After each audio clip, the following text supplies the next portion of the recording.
I want you to picture someone, and maybe this is a colleague sitting across from you, or a friend you've known for years, or maybe, and be really honest here, it's the person looking back at you in the mirror every morning. Yeah, that's usually the one. Right. So on paper, this person is just the absolute picture of success. I mean, they arrive early, they hit every deadline, their calendar is, color coded to within an inch of its life. The immaculate Google Calendar. Exactly. They are reliable, they are highly productive, and they are definitely moving up. But internally, they're running on this high octane mixture of panic, adrenaline, and just this creeping low level dread that never quite goes away. It is the ultimate paradox of what we call the successful struggler. Yeah. I mean, the exterior is pristine, it's polished, it is functioning at a remarkably high level.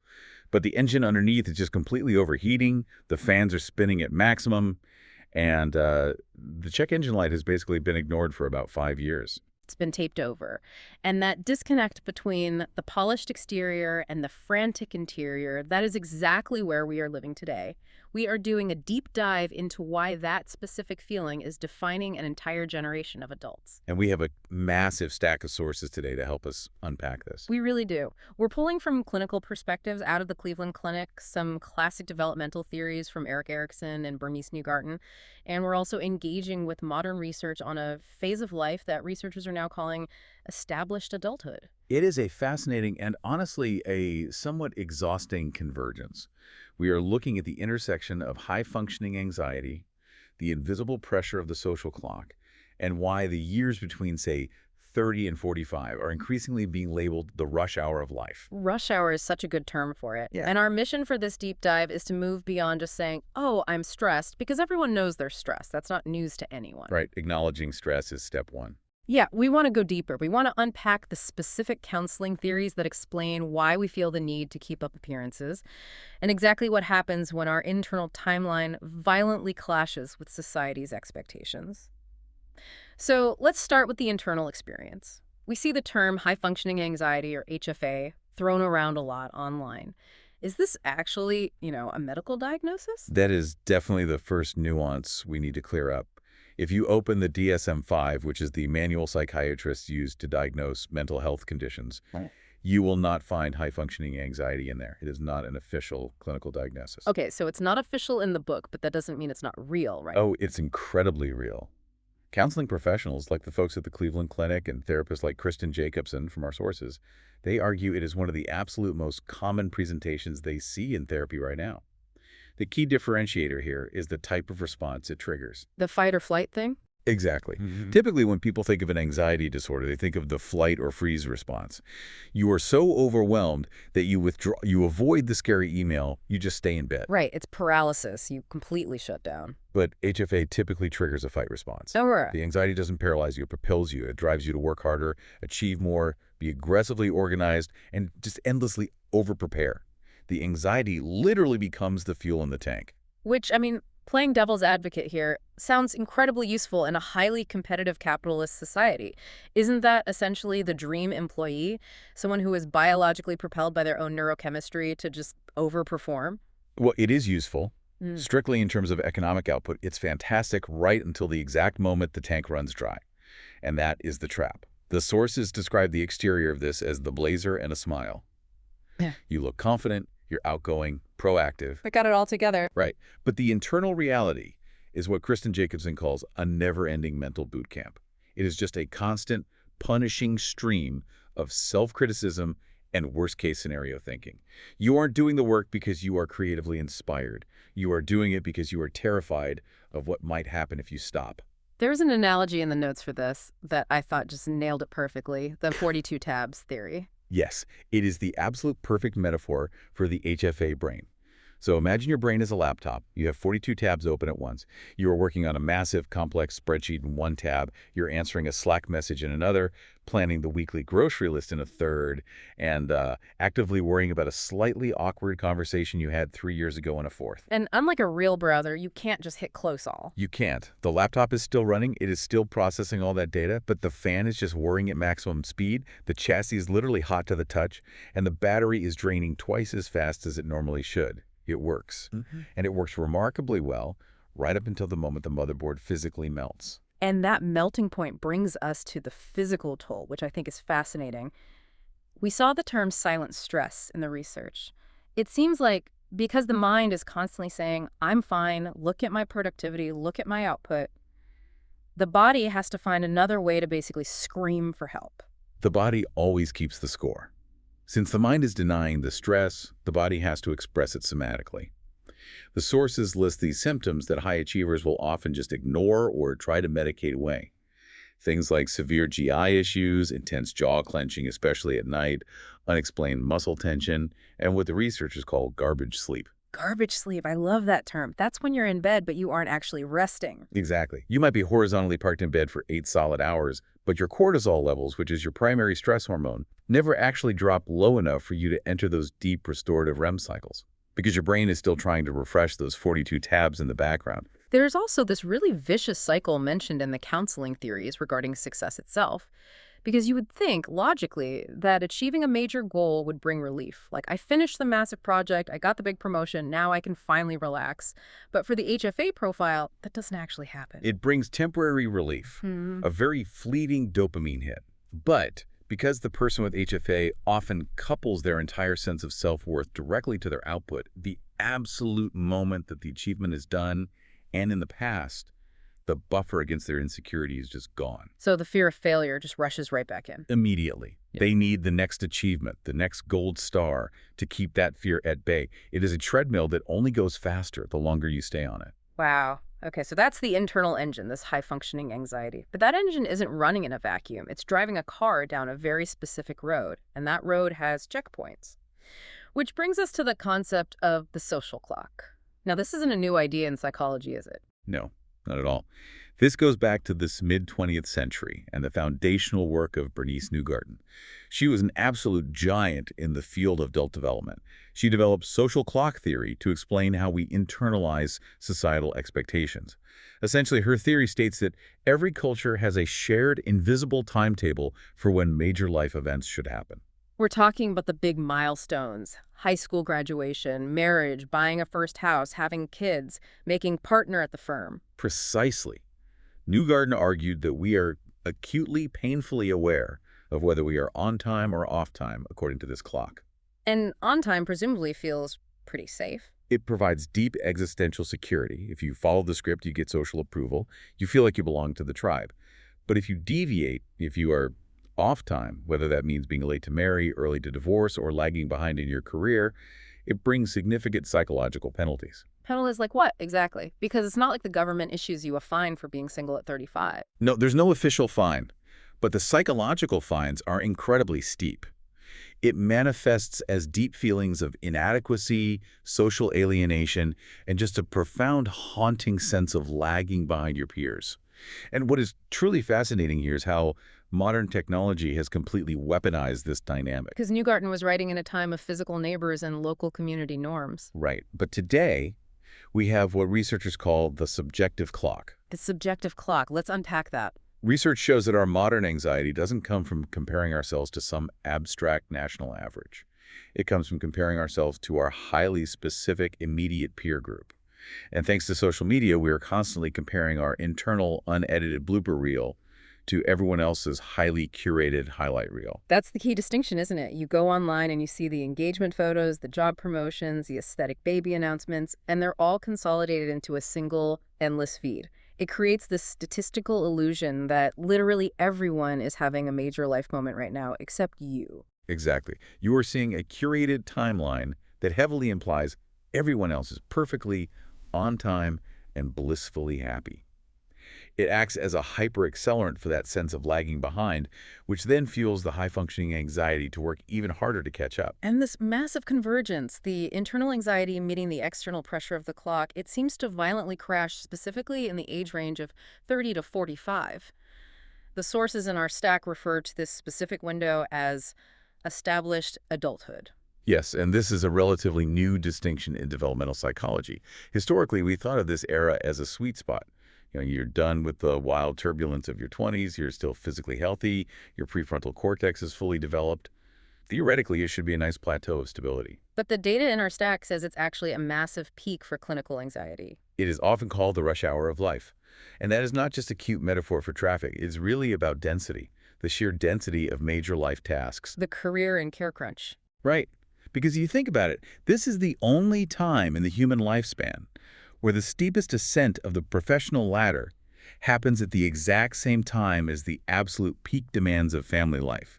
You are trying to make your market work, moving from those junior to senior roles while simultaneously raising young children and increasingly caring for aging parents. You're the sandwich generation, but the bread is getting actively squeezed from both sides. And there is a deeper structural counseling reason why this period feels so unmanageable. One of our sources, the psychotherapist Annie Wright, she uses this brilliant architectural metaphor to explain this. She talks about the house of life. I really liked this one. It explains so clearly why people who are totally fine in their 20s suddenly crack in their 30s. Let's walk through the construction of this house. Okay, so imagine your life is a literal house. The foundation is laid way back in childhood. Now, if you had a highly secure, supportive, emotionally available upbringing, your foundation is solid concrete. It's great. But if you experience what therapists call relational trauma, which could be inconsistent emotional support, mild neglect, high household instability, or just emotional distance from your caregivers, that foundation has cracks in it. It's brittle. But in your 20s, you might not even notice those cracks exist. Exactly, because in your 20s, your house is essentially a single-story bungalow. It is light. You're experimenting, you're highly mobile, you probably have roommates to share the burden. The actual structural load on the foundation is minimal. You can easily navigate around the cracks. Then comes established adulthood. Right. You hit your 30s and 40s and you start adding heavy floors to the house. Marriage is a floor. A 30-year mortgage is a very heavy floor. Children are an incredibly heavy floor. A high-pressure senior career is another floor. Suddenly, you have a massive skyscraper sitting on that original brittle foundation. And the sheer weight stresses those old cracks that you happily ignored for a decade. Precisely. This is exactly why people in this age bracket often sit in a therapist's office and say, I feel like I am suddenly breaking, even though I functioned perfectly well in my 20s. It is not that they have somehow become less competent. It is that the structural load of their life has finally exceeded the integrity of their foundation. This is when you see attachment wounds manifest sudden, severe anxiety in relationships, feeling totally overwhelmed by intimacy, or that high-functioning anxiety ramping up into overdrive just to try and hold the building together. It's the collision of the faulty foundation with the heavy load. That makes so much sense.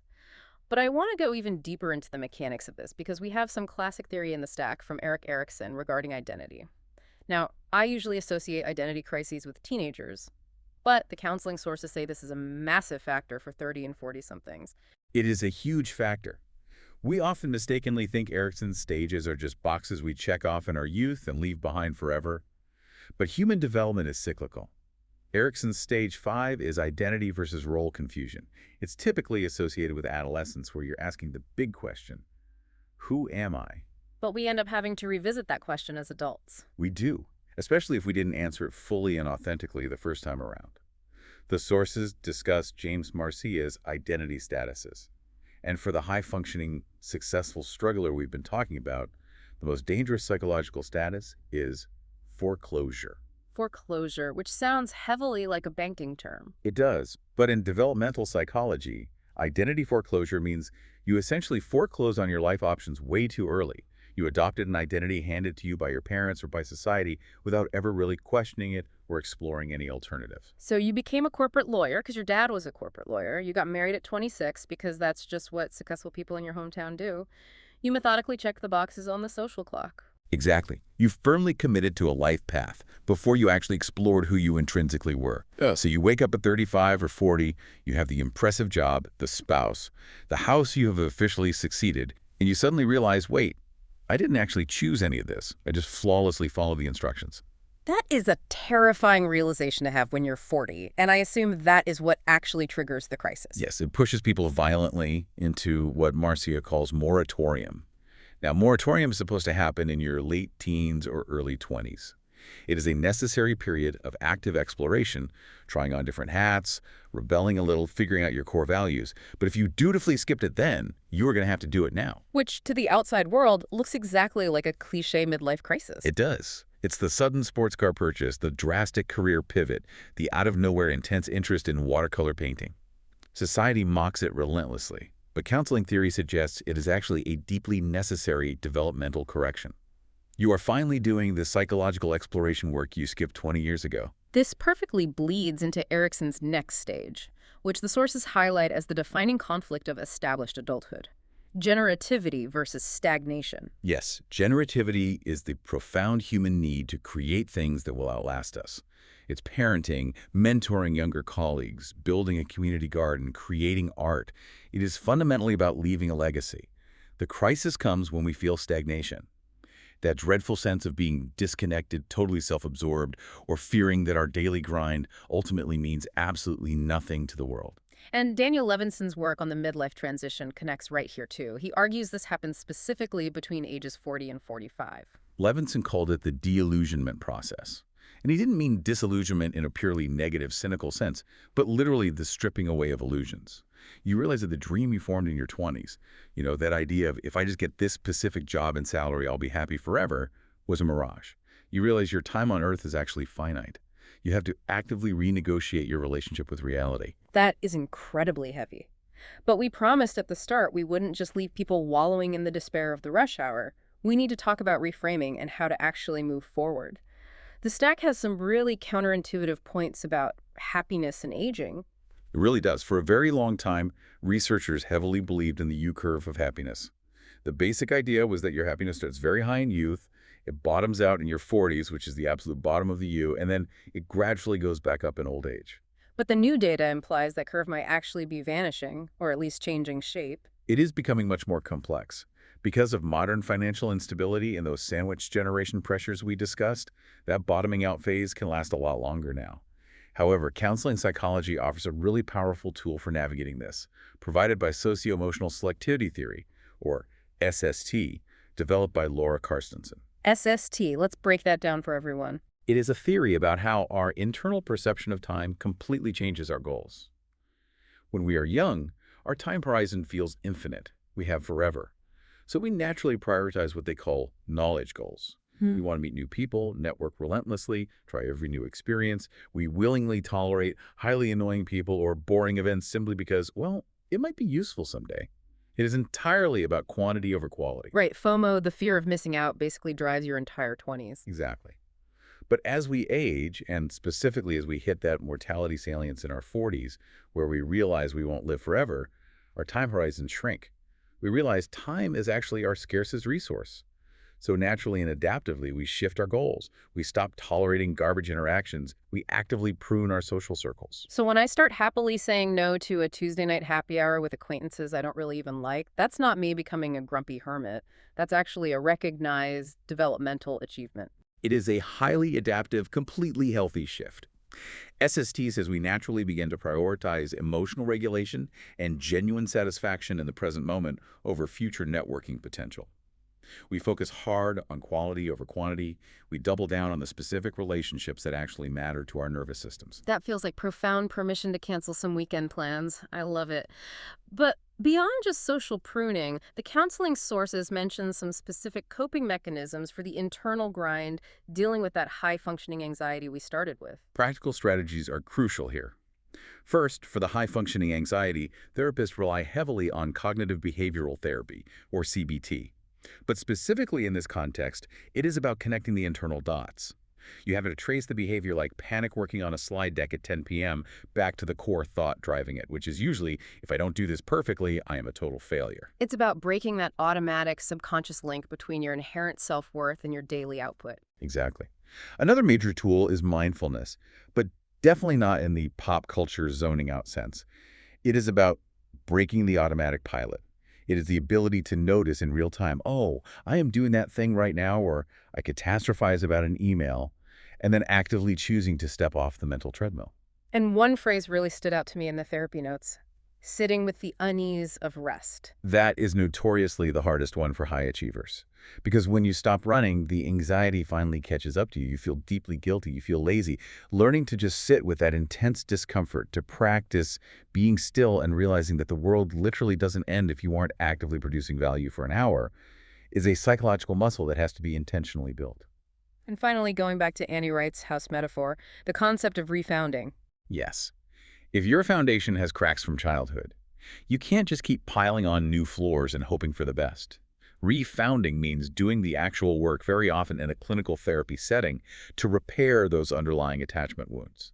It means shifting from white-knuckling your way through survival mode to fundamentally redefining your self-worth. You have to aggressively separate who I am from what I produce. That seems to be the ultimate defining challenge of established adulthood.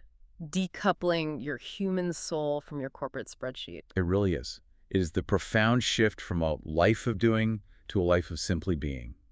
So, to synthesize this entire journey we've been on today, we start with this immense internal pressure to be perfect, that high-functioning anxiety fight response. Yeah. That internal pressure is then heavily amplified by the external invisible social clock, constantly telling us we're running late or falling behind our peers. And all of this violently crashes together in the rush hour of established adulthood, where the immense structural weight of our modern lives tests the very foundations we built back in childhood. That is the exact landscape. And if you are listening to this and feeling totally overwhelmed or off the clock, or like you are somehow secretly failing despite looking incredibly successful to everyone else, it is so important to know that this is not a personal failure of competence. It is a known structural pressure point in human development. You are simply in the hardest architectural phase of the build. I think that validation alone is absolutely worth the price of admission. It's not just you, it's literally the design of the phase. Absolutely. It is a feature, not a bug, of this specific stage of life. Now, before we wrap up, we always like to leave you with something to chew on, something a little provocative to take into your week and explore on your own. We talked earlier about moratorium, that messy phase of exploration that so many of us skipped because we're busy foreclosing on the safe, socially approved options. So here's the question for you to mull over. If you stripped away all the specific roles you are currently playing for the social clock, if you are not a partner, not a parent, not an employee, not a success, and you went back to that raw exploration phase you might have skipped, who would you actually be? And the really important follow-up, is it too late to invite that person back into your life? It is never too late for a renovation. On that note, thank you for joining us on The Deep Dive. We'll see you next time.